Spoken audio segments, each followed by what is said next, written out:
রোজা রাখা অবস্থায় বেশি বেশি এই দোয়াটা আপনি পড়ুন। ছোট্ট একটি দোয়া যদি আপনি পড়তে পারেন, আল্লাহ পাক রব্বুল আলামিন আপনাকে নিষ্পাপ মাসুম বাচ্চার মতো পুত পবিত্র আমার আল্লাহ বানিয়ে দিবেন।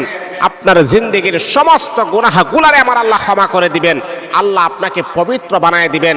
এমনকি আল্লাহ আপনার অন্তরের ভিতরে এক প্রকারের প্রশান্তি নাজিল করে দিবেন।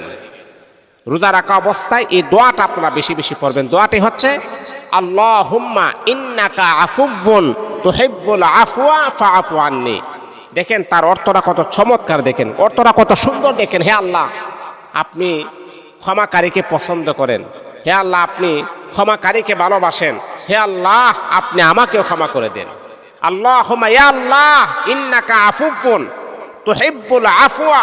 হে আল্লাহ, আমি গুনাহগার। তুহিব্বুল আফওয়া, আপনি গুনাহগারকে ভালোবাসেন। ফাআফু আন্নি, আর আপনি আমাকে ক্ষমা করে দেন।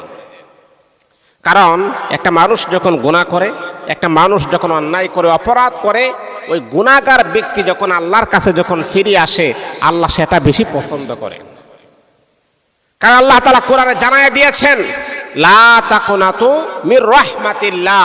হে বান্দা, আমি আল্লাহ পাকের দরবার থেকে কখনো তুমি নৈরাশ হয় না। আমি আল্লাহ তোমাকে ক্ষমা করে দিব, আমি আল্লাহ তোমাকে মাফ করে দিব, আমি আল্লাহ তোমার জিন্দেগীর গুনাহকে মাফ করে দিব। এই জন্যে বাবা, একান্তভাবে রমাজানুল মুবারকে বেশি বেশি এই দোয়াটা পড়বেন।